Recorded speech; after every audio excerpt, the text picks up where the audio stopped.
रोहित मारवा की कौन सी तलाश हुई आखिर पूरी? कौन से होश उड़ाने वाले राज खोले रिया ने आर्यन के सामने? साथ में मूवी देखते हुए अनिका ने रोहित मारवा के कंधे पर रखा अपना सर।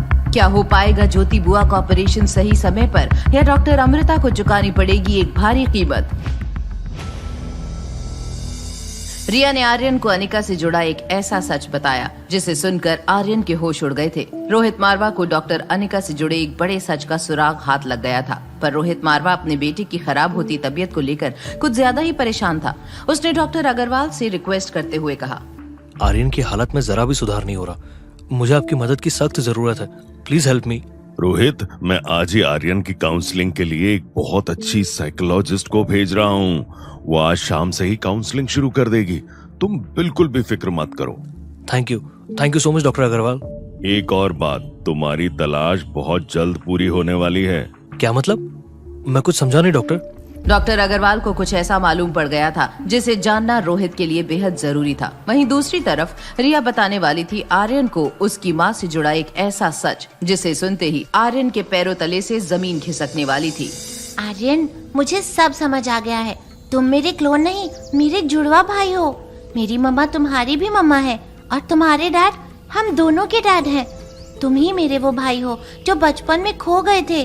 क्या तुम ये कहना चाहती हो कि अनिका मॉम ही मेरी रियल मॉम है? फिर डैड मुझे क्यों मॉम से अलग रहने को कहते हैं और मैं खो गया था, पर कैसे? तुम्हारे इतने सारे क्वेश्चन का आंसर तो मुझे नहीं मालूम, बस इतना मालूम है कि मेरा जुड़वा भाई बचपन में खो गया था और वो तुम हो। क्या मम्मा ने मुझे खो दिया था जैसे मैं अपनी पेंसिल्स खो देता हूँ? क्या मम्मा भी मेरी तरह केयरलेस हैं? नो, मम्मा केयरलेस नहीं है। उन्होंने तो तुम्हें ढूंढने की बहुत कोशिश की पर तुम उन्हें नहीं मिले। मुझे ढूंढने की कोशिश? मतलब तो मैं तुम्हें अभी समझा नहीं पाऊंगी, पर मेरे पास एक प्लान है। बस मैं जो कहूँ वो फॉलो करना होगा, ओके? नन्ही रिया ने अपने माँ बाप को साथ लाने का प्लान तो बना लिया था, लेकिन उसे क्या पता था कि उसका ये प्लान उन्हें एक बड़ी मुसीबत में डाल देगा। वहीं डॉक्टर अग्रवाल ने रोहित को बता दिया डॉक्टर अमृता से जुड़ा एक ऐसा सुराग जिसकी तलाश में रोहित मारवा कब से था। तलाश? कहीं ये डॉक्टर अमृता के बारे में तो नहीं? You are absolutely right mister Rohit, ये डॉक्टर अमृता से रिलेटेड ही है।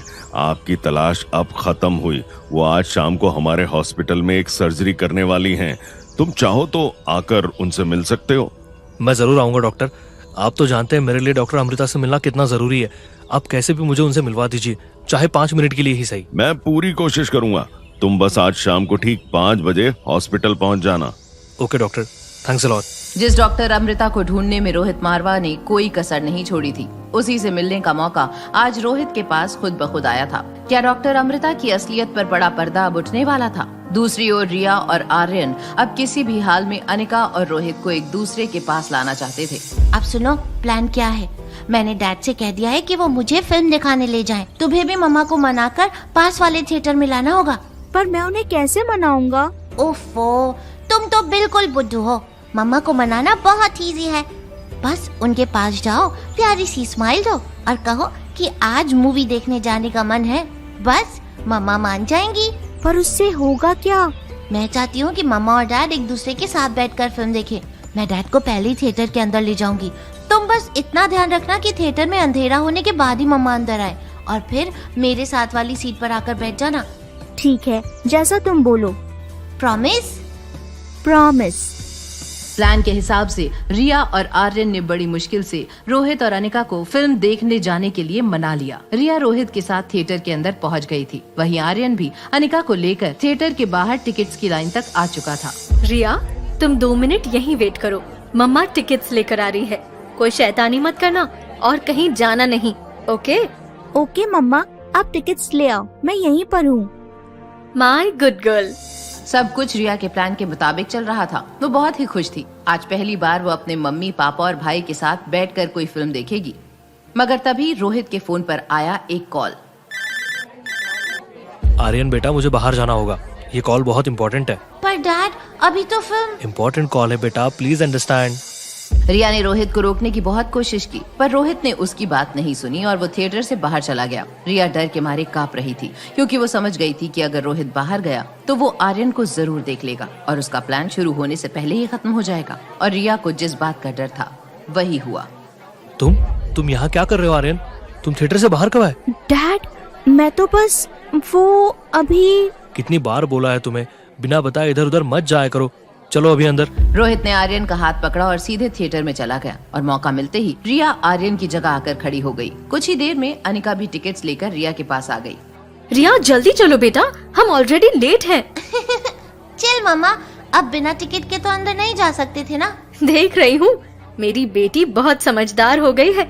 ये रहे टिकट्स, अब अंदर चले। रिया को इस बात की तसल्ली थी कि उसने सिचुएशन को संभाल लिया था और उनका सीक्रेट सेफ था। रिया और अनिका थिएटर के अंदर आए। वहाँ अंधेरा होने की वजह से उन्हें कुछ भी दिखाई नहीं दे रहा था। पता नहीं हमारी सीट्स कहाँ पर है। रुको, मैं किसी को बुलाती हूँ। नो वरीज मम्मा, सारा थिएटर तो खाली है, हम कहीं भी बैठ सकते हैं। मैं बताती हूँ कि हमें कहाँ बैठना चाहिए। वहाँ उस सीट पर। ओके चलो, जैसी तुम्हारी मर्जी। रिया बस यही तो चाहती थी, रोहित और अनिका का आसपास बैठना। थिएटर के अंधेरे में अनिका और रोहित एक दूसरे को देख नहीं पाए, पर अनिका को तो फिल्म देखने से ज्यादा ज्योति बुआ की सर्जरी की चिंता थी। अपनी नींद पूरी करने के लिए जैसे ही अनिका ने आंखें बंद की, उसका सर रोहित के कंधे पर जा टिका। तभी रिया के एक पिंच से रोहित की नींद खुली तो उसकी नजर बगल में बैठी अनिका से टकराई। रिया को लगा कि उसकी इस हरकत से वो दोनों और पास आ जाएंगे, मगर हुआ बिल्कुल उल्टा। तुम मेरा पीछा करते हुए यहाँ तक आ गई? मिस्टर मारवा, मैं कोई आपका पीछा वीछा नहीं कर रही। मैं तो बस अपनी बेटी के साथ मूवी देखने आई हूँ। मुझे पता है ये सब तुम्हारी चाल है। पहले मेरा होटल आना, फिर मेरे सामने वाले सूट में ठहरना, फिर मेरे ही बेटे को यकीन दिलाना कि तुम उसकी माँ हो, और आज मुझे थिएटर तक फॉलो करते हुए तुमने तो हर लिमिट को क्रॉस कर दिया है। बस मिस्टर मारवा, लिमिट मैं नहीं, लिमिट तो आप क्रॉस कर रहे हैं। जो मन में आ रहा है बिना सोचे समझे बोले जा रहे हैं। मैं बस वही कह रहा हूँ जो सच है। सच तो ये है कि आप एक नंबर के सेल्फ सेंटर्ड इंसान हैं, जो खुद में इतना बिजी हैं कि अपने बेटे का दर्द तक नहीं देख पाए। अब अगर तुमने एक शब्द और कहा तो मुझसे बुरा और कोई नहीं होगा। मैं तुम्हारे मुंह नहीं लगना चाहता। फिलहाल मेरे पास एक ऑफर है तुम्हारे लिए। कैसा ऑफर? मेरे होटल का कोई भी कमरा चुन लो, जो भी तुम्हें पसंद आए। वो कमरा मैं तुम्हें दे दूंगा, वो भी बिल्कुल मुफ्त। बस मेरे सूट के सामने वाला कमरा खाली कर दो। मैं कमरा खाली कर दूं? लेकिन क्यों? होटल आपका है तो आप कुछ भी करेंगे क्या? वो स्वीट मैंने फ्री में नहीं लिया, मैं उसके लिए पे कर रही हूँ। और अगर आपने मुझे वहाँ से निकालने की कोशिश की तो क्या? तो मैं पुलिस को बुलाऊंगी और आपके ऊपर हरासमेंट का केस करूंगी। क्या? तुम्हारी हिम्मत कैसे हुई मुझे धमकी देने की? अभी आपने मेरी हिम्मत देखी कहाँ है? अनिका के मुंह से ये सब सुनकर रोहित गुस्से में आग बबूला हो गया। वो फौरन सिनेमा हॉल से बाहर आ गया और होटल पहुंचते ही आर्यन को प्यार से समझाने लगा। देखो आर्यन, हम दुनिया में सभी लोगों पर भरोसा नहीं कर सकते हैं। कुछ लोग बच्चों की मासूमियत का फायदा उठाकर उन्हें तकलीफ पहुंचाते हैं। हमें ऐसे लोगों से दूर रहना चाहिए। इसीलिए मैं चाहता हूँ कि तुम उस सामने वाली लेडी से दूर रहो। वो मेरे साथ ऐसा क्यों करेगी? वो मेरी मॉम है और कोई मॉम अपने बेटे को तकलीफ पहुंचा सकती है क्या? वो तुम्हारी मॉम नहीं है। वो नहीं है तो कौन है? कोई नहीं। कितनी बार समझा है कि तुम्हारी कोई मॉम नहीं है। नहीं, इस दुनिया में सबकी मॉम होती है। आपकी है, सन्नी चाचू की है, तो मेरी मॉम क्यों नहीं है? वही मेरी मॉम है। आर्यन के इन सवालों का रोहित के पास कोई जवाब नहीं था। वहीं दूसरी तरफ अनिका की बेताबी बढ़ती ही जा रही थी। उसे समझ नहीं आ रहा था कि आखिर कैसे सबकी नजरों से बचते हुए वो ज्योति बुआ का ऑपरेशन कर पाएगी। कि तभी अनिका की असिस्टेंट राजलक्ष्मी का अनिका को फोन आया। मैम, लाइफ केयर हॉस्पिटल से कल होने वाली सर्जरी को लेकर के कॉल्स आ रहे हैं। उन्हें क्या रिप्लाई करूं? और हाँ, डॉक्टर अग्रवाल आपका कांटेक्ट नंबर मांग रहे थे। क्या मैं उन्हें आपका नंबर दे दूं?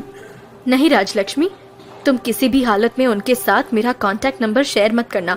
उन्हें इन्फॉर्म कर दो कि मैं सीधा एयरपोर्ट से हॉस्पिटल पहुंच जाऊंगी। ठीक है। और उन्होंने जूनियर डॉक्टर्स की लिस्ट भी भेजी है, जो मैंने आपको मेल कर दिया। Please check. Thank you Raj, मैं अब भी चेक करती हूँ। जूनियर डॉक्टर्स की लिस्ट में एक नाम कामिनी का भी था, जिसे देखते ही अनिका की आंखें फटी की फटी रह गईं। अगली सुबह हॉस्पिटल की लॉबी में डॉक्टर्स का जमावड़ा लग चुका था। सारे डॉक्टर्स डॉक्टर अमृता की एक झलक पाने के लिए बेकरार थे। इस भीड़ में डॉक्टर अग्रवाल, कामिनी, मनीषा, प्रीति और गौतम गुलेरिया भी बस दरवाजे की ओर नजरें टिकाए बैठे थे। और जैसे ही अनिका हॉस्पिटल की एंट्रेंस पर पहुंची, तभी किसी डॉक्टर ने जोर से कहा, वो देखो, वो रही, डॉक्टर अमृता आ गई। अनिका ने जैसे ही ऊंची आवाज से डॉक्टर अमृता सुना, वो एकदम सिसक गई। क्या अनिका को चुकानी पड़ेगी ज्योति बुआ की जान की कीमत? क्या रिया और आर्यन फिर से करेंगे अपने मॉम डैड को पास लाने की कोशिश, या अनिका रोहित मारवा को सलाखों के पीछे पहुंचाकर ही लेगी चैन की सांस? जानने के लिए देखिए अगला एपिसोड सिर्फ पॉकेट एफएम के YouTube चैनल पर। और एक लड़की को देखा तो के सारे एपिसोड्स को सुनने के लिए डिस्क्रिप्शन में दी हुई लिंक से डाउनलोड कीजिए पॉकेट एफएम ऐप।